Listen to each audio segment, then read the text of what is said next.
আল্লামা পীর মুফতি গিয়াসউদ্দিন আত-তাহিরি হুজুর তিনি সোশ্যাল মিডিয়াতে এসে তিনি কি বলে ভাইরাল হয়েছেন এই প্রসঙ্গ নিয়ে কওমি একজন আলেম যার নাম হচ্ছে মাওলানা সাদিকুর রহমান আল আজারি সাহেব, ওনাকে আমি অসম্মানী করে কিছু কথা বলবো না, ওনাকে আমি সম্মান সহিত ইজ্জতের সহিত, উনি আমার উস্তাদের সমতুল্য, ওনাকে ভুল ধরার মতো না আমার সেই আলেমও নাই, সেই জ্ঞানও আমার নেই।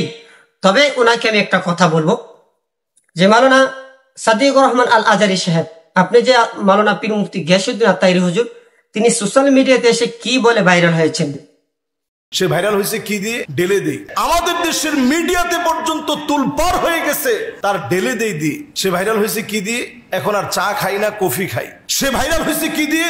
বুঝলে বুঝপাতা, না বুঝলে তেজপাতা। সে ভাইরাল হয়েছে কিভাবে? উদ্ভট কিছু জিকির করে। পাগল মন পাইতে তোমার দর্শন খুঁজতে খুঁজতে এই তাহিরির গান যে বেলা সেগুলো জিকিরের সংজ্ঞায় পড়ে না। আপনি বলেছেন মাওলানা পীর মুফতি গিয়াসউদ্দিন আত-তাহিরি হুজুর তিনি সোশ্যাল মিডিয়াতে এসে ভাইরাল হয়েছেন চা ঢেলে দিয়ে। আপনি বলেছেন মাওলানা পীর মুফতি গিয়াসউদ্দিন আত-তাহিরি হুজুর সোশ্যাল মিডিয়াতে ভাইরাল হয়েছেন যে বুঝলে বুঝপাতা, না বুঝলে তেজপাতা। এভাবে আরো কিছু বাক্য আপনি উচ্চারণ করেছেন যে এই জিনিসগুলো দিয়ে আল্লামা পীর মুফতি গিয়াসউদ্দিন আত-তাহিরি হুজুর সোশ্যাল মিডিয়াতে এসে ভাইরাল হয়েছে।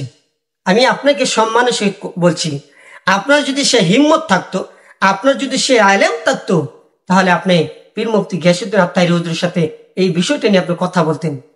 আপনারা দালালি ছেড়ে দেন, আপনারা তো দালালি করা শুরু করছেন। আপনাদের কওমি কিছু আলেম ওলামারা দালালি শুরু করছেন যে আহমদুল্লাহ হুজুরের পক্ষে নিয়ে আপনারা দালালি শুরু করছেন। দালালি করার সময় নেই, আপনারা দালালি করার সব বন্ধ করে দেন, হক কথাগুলো বলুন। চাপার জোরে কথা বলবেন না, আলেমের জোরে কথা বলুন, দলিলের জোরে কথা বলুন। চাপার জোরে কোনো কিছু হয় না। আল্লামা পীর মুফতি গিয়াসউদ্দিন আত-তাহিরি হুজুর যে তাকে যে এই বিষয়গুলো নিয়ে কথা বলেছেন, চলুন আমরা তার মুখ থেকে পীর মুফতি গিয়াসউদ্দিন আত-তাহিরি হুজুর তিনি কি বলে আমরা তার মুখ থেকে শুনি। কিছু কিছু আজহারি মাজারি আছে, ওই আর থেকে পড়ে এসে সাদিকুর রহমান আজহারি কি আজহারি জানে। শুনেন সে কি বলতেছে, তুমি যে কি হয়ে ভাইরাল হয়েছে সবই দেশের জানা আছে। আমি কইলাম নবীর নবুয়ত নিয়া, আমি বললাম যে ব্যক্তি বলছে নবী নবুয়ত প্রকাশের আগে নবী ছিল না, আমি ধরলাম ওই নবীদ্রোহী বক্তাকে, আর সে আসা আমাকে বলতেছে আমি বলি এইটাতে ভাইরাল হয়েছে।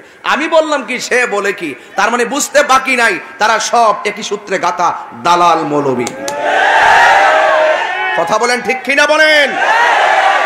এই দালাল মৌলবীদের সাথে আমাদের কোনো সম্পর্ক না। হ্যাঁ, তবে একটা জিনিস আমি বুঝতে পারছি 2 দিনে, যে তারা সুযোগ পাইছে, কারণ এখন তো ওয়াজের সিজনটা ডাল না। এখন ওই মসজিদের মেয়েরাবে জুম্মা সার ওই রাত্রে 2টা-3টার পরে অনেকগুলা বুম বাইন না, ক্যামেরা একটাই লাগা, ওই অনেকগুলা কিনে আনছে এরকম 20-25টা আইন না, এইভাবে মসজিদের ভিতরে লাগায় সবাই যখন ঘুমায় জায়গা এনে বইয়া বইয়া নিজে প্রশ্নটি লইয়া ওই আমার নাম উল্লেখ করে ভিডিও বানায় সারে ভাইরাল হওয়ার জন্য।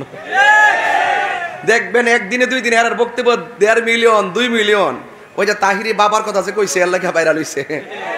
আরে বাবা তোরা তো আমার নামটা পাইলে জিয়াউর রোজ বাবা, আমার নাম নিয়ে বক্তব্য দিলে তো নিজেরা ভাইরাল হয়, নিজেরা ইউটিউবের দান্দা করে। কথা কন ঠিক না বেঠে? তো সুতরাং আমরা ওই সমস্ত মৌলবীদের সাথে নাই যারা আমার নবীকে 1 সেকেন্ডের জন্য অস্বীকার করে।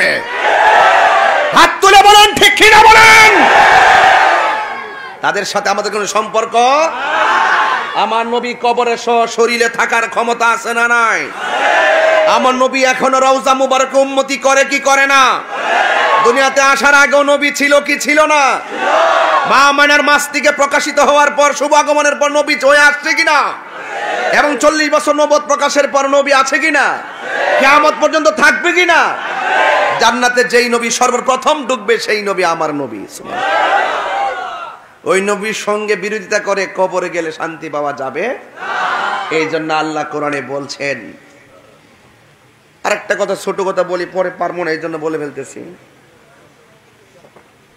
আমি বলছিলাম 24 ঘন্টার ভিতর আলটিমেটাম দিচ্ছিলাম মামলার জন্য। আমাকে কওমি ঘরানার একজন আলেম আমার সাথে কথা হয়েছে, উনি বলছেন যে তাহিরি সাহেব আপনি মামলা যায়েন না, আমার সাথে ওনার দেখা হবে কালকে সকালে, আমি ওনাকে বলবো বিষয়টা। আমি বলছি ঠিক আছে আপনি তাইলে বলেন, আমি আর গেলাম না।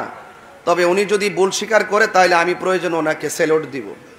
আর উনি যদি ওনার বক্তব্যের উপরে আজ থেকে আমার থাকে, উনি যে বক্তব্য দিয়েছেন নবীজি 40 বছর পর নবুয়ত প্রকাশের পর পূর্বে নবুয়ত প্রকাশের পূর্বে নবী ছিল না, যদি এই বক্তব্যের উপরে তিনি ইস্তেকামাত থাকে, তাহলে আমি ওনার সাথে আমি দালিলিক লড়াই হোক আর আইনি লড়াই হোক আমি করব।